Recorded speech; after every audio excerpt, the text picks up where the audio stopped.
It's time to step inside the Octagon with your host, Ike Feldman.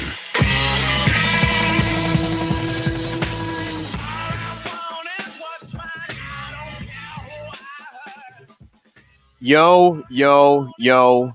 What is up, everybody? It is your boy, it is your brother, Ike freaking Feldman. Follow me everywhere at Ike Feldman or at Octagon everywhere, as you can see below. Get involved in the show, 646-820-9848. A very, very thick onion to peel on this Monday, December 5th, 2022. A UFC betting scandal that is getting crazier and crazier every single day. Tyson Fury returned to the ring. Being Tyson Fury, can't wait for you guys to hear the sound bites, get to unravel and look at the boxing heavyweight division. Also, a McGregor Artem update again, and a Patty versus Jake Paul update again. And of course, the UFC Orlando recap, which was an absolute crazy main card. Usually I like to start this at 4:30 Eastern time, 1:30 Pacific, but about 30 minutes late. But there's nothing wrong. I kind of like the whole sounding live at 5 aspect of it. So I might make live at 5 a thing, or live at 2 if you're on the West Coast, or live at 10 at night if you're in the UK, or live at 2 in the morning if you are in Asia. But wherever you are, we are live. Thank you guys for joining. Again, I am Mike Feldman at Octagon Everything. Get involved for the topics that I just mentioned, or if there's something that sparks your interest.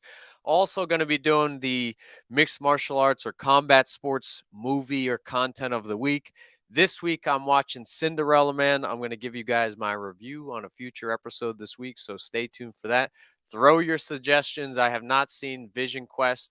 I've seen Kingdom on Netflix. I've seen The Fighter. I'm sure there. I haven't seen The Raid. I haven't seen any of the Unbach stuff. I've seen one Ip Man. So if you guys have a martial arts thing, I'm halfway through the one with Jet Li. If you guys have a martial arts or combat sports content that you would like for me to tune in and review, send it my way. Again, at Octagon, or call on the show 820-9848. Let's get it started. UFC betting. Hold on, let me raise this chair. I was almost covered up by my own banner. The UFC betting scandal is getting crazier. So going back to UFC Vegas 64, Derek Minor, who trains under James Krause and Glory MMA down in Kansas City, I believe that is. Derek Minor had a leg injury going into the fight. All of a sudden, a few hours before the fight, a ton of cash went on his opponent. So, okay, you get this? Derek Minor has an injury. He knows he has an injury. He knows if his opponent throws any leg kicks, he's going to be extremely weak, and there's a high percentage chance that he's going to lose. So in his mind, he made it a high percentage bet by betting against himself. UFC fighters could bet against themselves, but now they can't because this is very suspicious. There's also a caveat that nobody's pointing out. I've looked on MMA Fighting, the New York Post, all over Instagram. Nobody's pointing out that the UFC does not provide insurance outside of the cage, meaning if you get hurt outside of fight night, you will not be provided insurance. So it is kind of wise for a fighter if he has a partial tear, if he has a dislocated shoulder. TJ Dillashaw, UFC 280 against Aljo, but it didn't matter. Aljo was running through TJ Dillashaw no matter what. Excuse me. If you have an injury, it's not a bad idea to go into the fight anyway and to cover it up and then get it paid for it later on. Fair. Makes sense. But in this case, with betting, dirty business. And I agree with the UFC's decision to cut and release That's redundant. But to cut Derek Minor from the UFC because they don't like the handling of this situation where a fighter had a disclosed injury and bet against himself. I'm sure he made money. At least he's the betting line swung 200 points in favor of Derek Minor's opponent, Shayalan Nurden Bieki, household name. And it went from 220, I believe I saw. Where did I see this? Yeah, it was from 220 and then it went up to minus 420. So if Derek Minor bet $100 on himself at minus 220, he would take home 320. With the 420 odds, he would take home about 80% more at a 520 clip. So those are huge odds and a much favorable betting line if you know how the fight's going to end. So Hunter Campbell, the UFC's head honcho, the guy who sits down, he's the lawyer, he is the brain trust of the contract talk and most of the decisions that goes on in the UFC. Dana White is the president, he's the puppet, the guy who shakes hands, kisses baby, curses out reporters. That is Dana White's job. Great handling the public sphere of the UFC and the UFC's public appearance, and Dana White is an extremely personable guy and a street guy. He can handle a lot on his feet. So Hunter Campbell, not so much. Kind of looks like Harry Potter, kind of dresses like Harry Potter. Might This is allegedly, but might shake hand like a fish. Might have a weak handshake. I don't believe so because the UFC is trusting this guy to make major decisions. But Hunter Campbell released this statement. He was saying November 18th, in Nevada State Athletic Commission informed UFC and Miners head coach James Krause. Krause license was suspended. UFC has advised Krause and respective managers who work with Krause that effective middleweight fighters who choose to continue to be coached by Krause or who continue to train in his gym will not be permitted to participate in UFC events pending the outcome of the aforementioned government investigations. Again, James Krause is being investigated by athletic commissions. Further, UFC has released Derek Minor from the organization. The UFC believes there is no more important component of professional mixed martial arts than the integrity of the sport. Of course, it is martial arts. I hope there's never a fixing done on the UFC side because you'd be eating these words. But yeah, uh, things things are getting kind of crazy with this scandal. It's incredible. Do you guys think that Derek Minor should be cut? James Krause should be suspended from the UFC? Should any fighter that associates with James Krause and Glory MMA, should they not be allowed to compete in the UFC? I say yes at this time. I say yes. James Krause has crossed the line.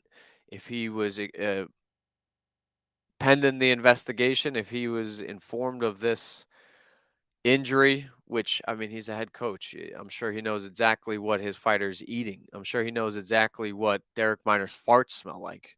100%. I understand Derek Minor being cut.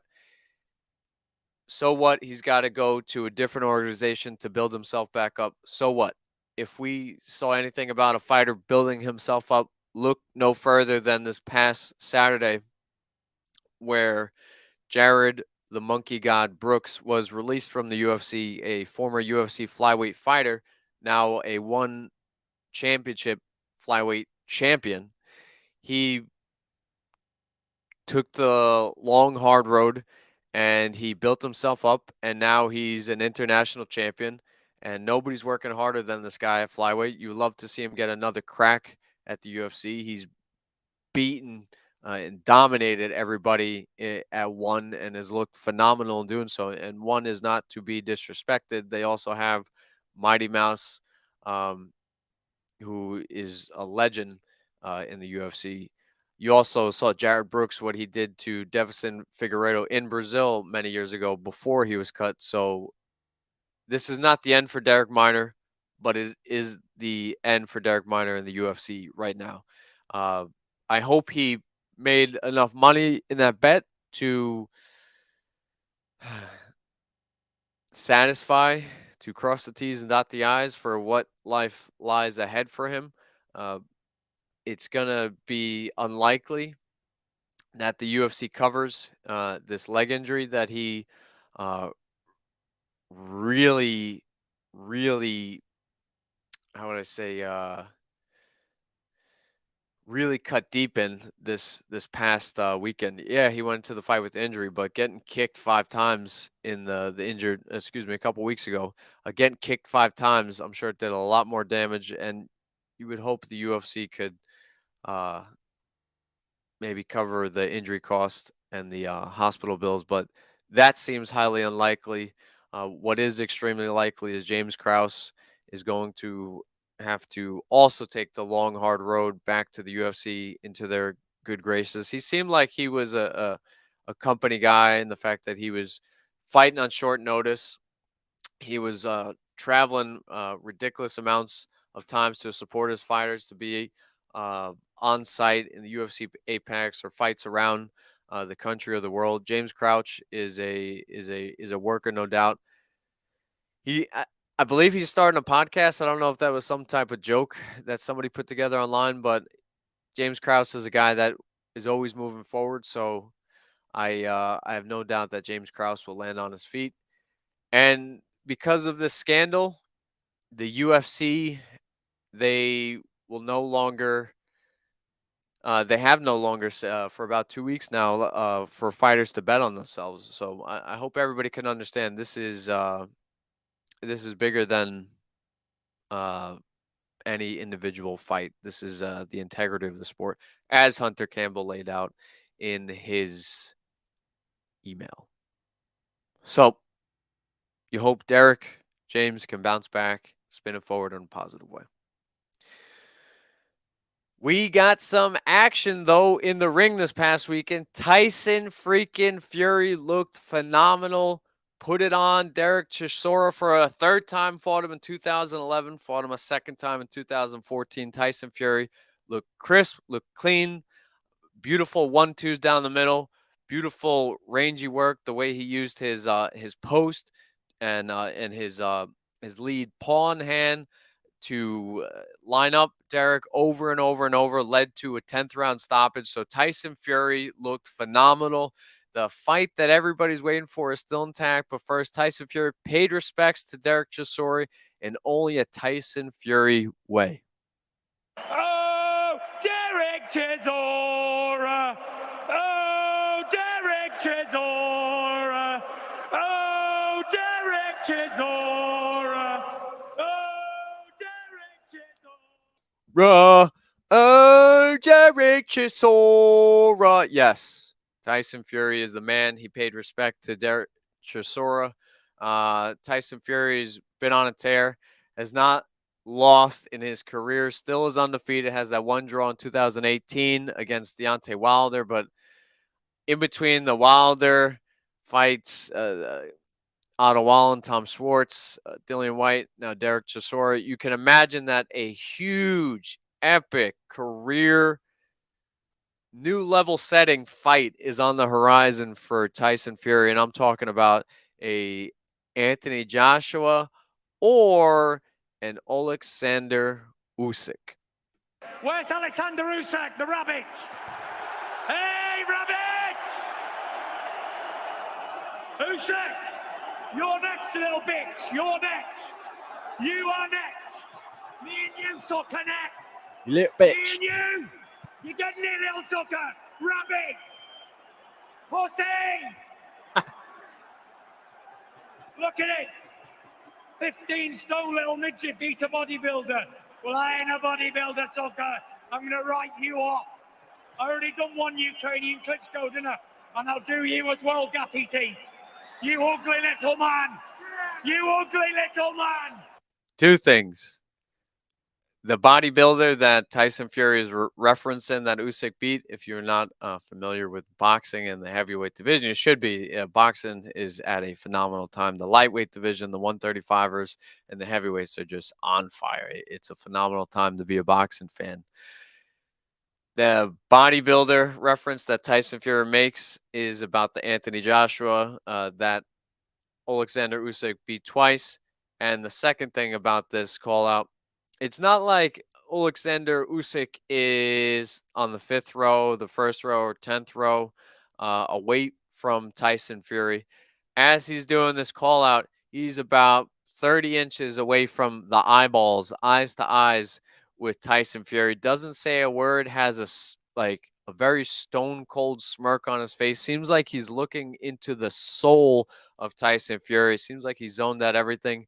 If you guys remember a couple of press conferences ago, Alexander Usyk wore the Joker suit. This guy is not joking. He is a no joke, absolute serial killer that is not afraid of anybody. And yeah, Tyson Fury is a mountain of a man. 6'9", about 270 pounds. Alexander Usyk is much smaller, though not a small man in reality, but for the heavyweight division, about 6'2", about 220, 225 pounds. He had about a 25-pound disadvantage against Anthony Joshua, but it did not matter. He's got excellent movement, excellent lateral movement, crisp, clean southpaw boxing, no wasted motion, a ton of output, a ton of volume. This would be kind of a David versus Goliath fight with Fury and Usyk. It's the fight that everybody wants to see. I would say late spring, maybe May, maybe June at the latest. I can't see it going any later. If it is, contracts fell out, and then we're going to get Fury-Chisora 4, and we're going to hear more of this. Oh, Derek Chisora! It's going to be like Ozzy Osbourne. It's going to be a Derek Chisora. Tyson Fury might start relapsing and drinking at that point if he's got to fight Chisora for a 4th time. Hopefully not. Hopefully he gets the Ukrainian Alexander Usyk. That would be an amazing fight. The boxing heavyweight division, Fury, Usyk, Wilder, Joshua, Andy Ruiz, Dillian White, Joe Joyce. Boxing heavyweight division is awesome. The fight outside of Usyk Fury that everybody's looking at is Wilder versus Joshua. I have no idea if it's going to take place in the UK or in Barclays Center where Wilder tends to fight a lot, but that's the fight that makes a ton of sense. You got very rivaling is that a I don't know. We'll switch it up. Styles that rival in Wilder's huge right hand of Odin versus Anthony Joshua's more fundamental but not as ferocious style. It would be an epic fight that I think a lot of people would sign up for. Andy Ruiz is sitting there.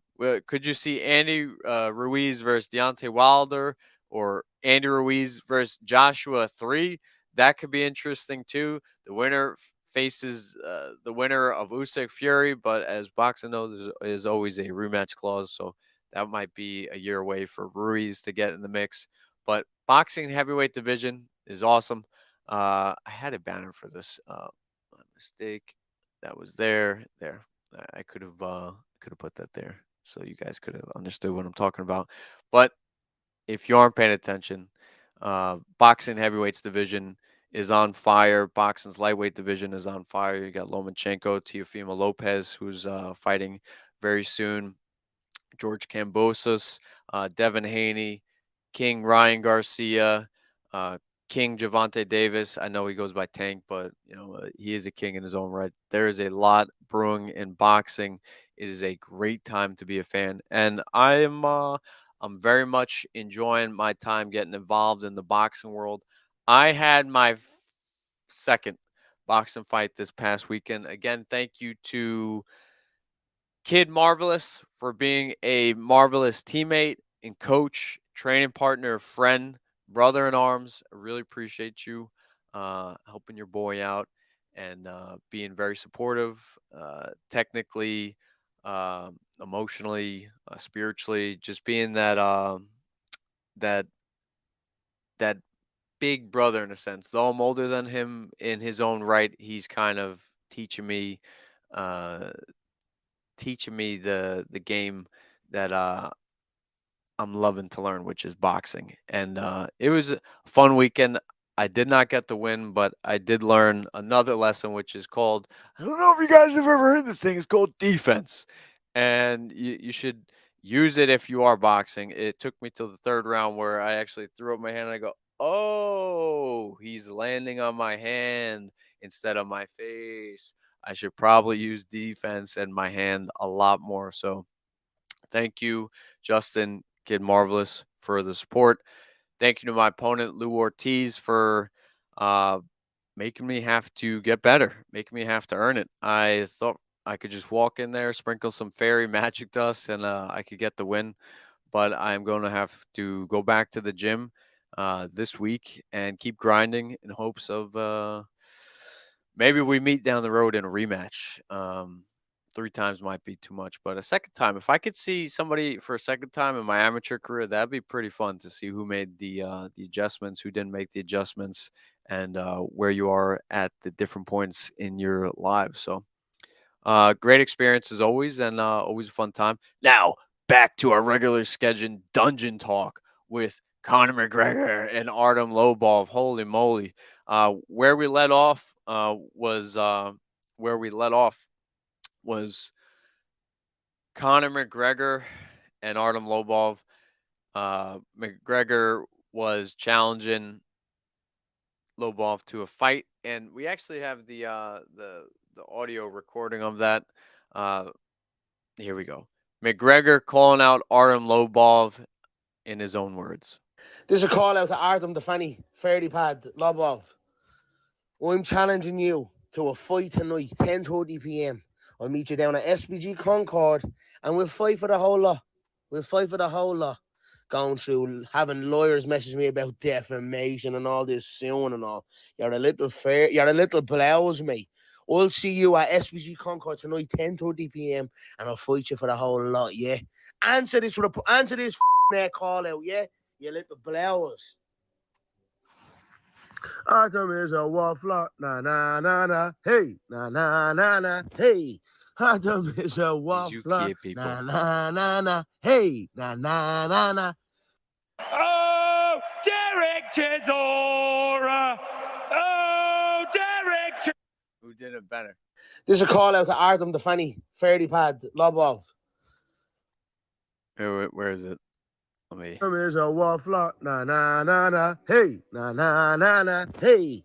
Artem is a waffler, na na na na, hey, na na na na. Unbelievable. Regardless, the UK people know how to harmonize, or keep a beat. Man, Conor McGregor. I said it before. I'm going to say it again. He is lost. He has sunk to a new low. The fact that he is being sued by his former best mate, somebody who had his back, somebody that helped him achieve that level of status and accomplishments and success, that is now suing him for a pinch in the pan. I don't even know if that's a saying, but now it is a pinch in the pan. He's suing him for $30 million. Conor McGregor's proper 12 whiskey is worth about $600 million. I mean, like 95% more. But Conor is not happy. He wants the whole lot, and he's willing to fight Artem. And yeah, like I said last week, Artem's not showing up to fight. He's going to win the suit. I'm sure Artem is not a dumb guy. Conor's not a dumb guy. And anybody who associates them with John Kavanaugh, Coach Owen Roddy, they're not dumb people. So I'm sure Artem has some ammo before he's going to war with the all and powerful Conor McGregor. No doubt about it. Maybe there's some voicemails. Maybe there's some uh, recorded stuff. Maybe there's some emails and texts that Conor is not fully aware of, or is underestimating the usefulness of said text or emails that could be used against him. I think Artem will win this. I feel like Artem is just a lot clearer headed, has a lot less on his plate, and is extremely focused at this one goal, which is just getting a drip in the pan, uh, which is $30 million, which he feels is his and well earned. Conor McGregor being sued by his best friends for defamation and for the 30 million is not a good look. I heard this quote a couple months ago, maybe a year ago at this point.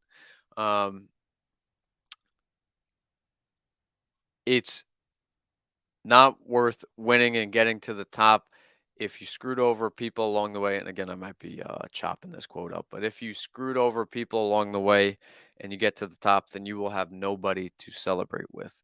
And that's what it feels like with Conor McGregor. He may be the richest fighter on the planet, but he also may be the loneliest fighter on the planet. So that is sad. And that's exactly the trajectory that Conor continues to be on post Floyd Mayweather fight, where he became Money McGregor and the whiskey deal started, and he just, I don't know, he's a shell of himself right now, not just as a fighter, but as a person. Again, if you can watch the Notorious documentary, let me know if you have. Let me know your thoughts about that, please, because not many people have, and that should be released everywhere. Put it on YouTube at this point. That's a good light. That's a good showing for Conor McGregor. That is the opposite of defamation. That is character building. That's a very good documentary, and it puts McGregor in a very good light. So, uh, go check that out because I'm a huge fan of McGregor. I've said over and over and over for what he's done for the sport.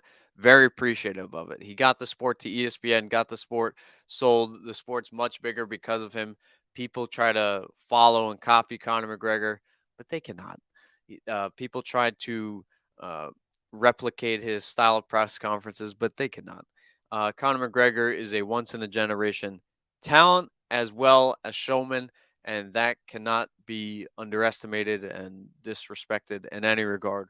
But what has happened post UFC 205, Mayweather, Khabib, slide in there a cowboy fight and a fight, and a little bit of a sober McGregor.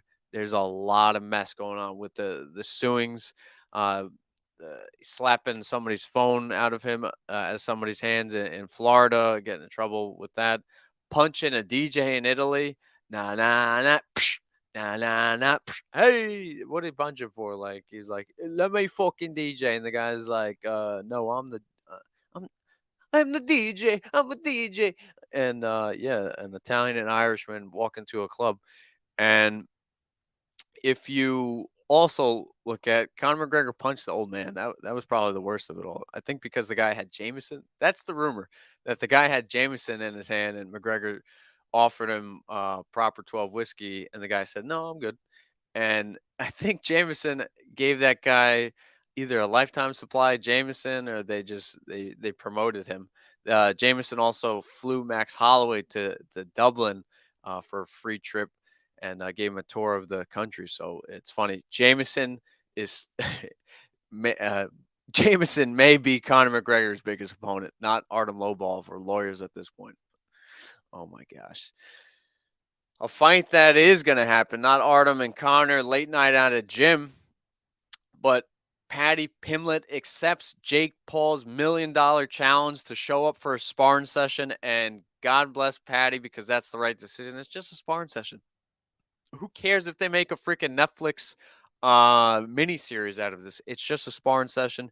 Jake offered him $1 million if he shows up and wins. And if he loses, he has to join his United Fighters Association. I think the UFA, if I remember. And Jake needs to make me remember. It's not my job to remember these three-letter acronym that he just throws out there to Anderson Silva or Patty Pimlet or the public at press conferences or on his Instagram. Make it a real thing. Let's see you in a suit. Let's see you in a court. Let's see you in front of some type of board to get some approval for a fighters union. Say it. Excuse me. Show it. Don't just say it. But Patty Pimlet is backing up his word about the sparring session. I can't wait to see that. And obviously, I will give you guys my breakdown of that.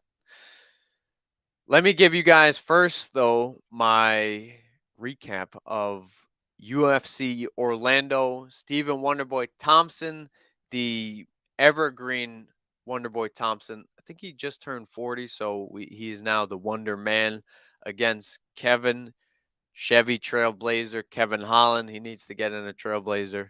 That just makes a ton of sense. That fight was an incredible, what was it, 4 rounds of just beautiful wizardry from Wonderboy Thompson. Vintage Thompson, as some people who smoke the devil's lettuce will say. Stephen Wonderboy Thompson looked phenomenal with the spinning wheel kicks, liver kick. Kevin Holland broke his hand. So Kevin Holland came out firing. He actually tagged and made Wonderboy Thompson fuzzy after a couple heavy right hands. And Stephen Wonderboy Thompson, from that moment, blazed forward and proved that he was the better man that night with more elite striking. His coaches, Kevin Holland's coaches, they said stop basically doing the tango with this guy. Wonderboy Thompson wants to tango, and Kevin Holland was obliging. They were saying this is a mixed martial arts fight, insinuating that they should take Stephen Wonderboy Thompson down. But Kevin Holland, as we know, is a showman and a man of the people, and he wanted to stand and bang with Wonderboy Thompson, and that was his last mistake in the fight. Stephen Wonderboy Thompson gets the TKO via corner stoppage. Wonderful, wonderful fight, wonderful card. The main card had a ton of stoppages. RDA bounces back against Brian Barberina. The man, Barberina is the man. RDA is also the man. Matthias Nikolai defeats Matt Schnell in a really, really cool strategy. And excuse me, RDA got the submission via rear naked neck crank. But for the Nikolai versus Schnell fight, man, oh man, at flyweight, Nikolai he lured Schnell into a trap that made Schnell impatient, and Schnell kept committing, and Nikolai kept catching him with counters. I think it was about 3 counters that he dropped Schnell with, and he ultimately finished him in a what would it be?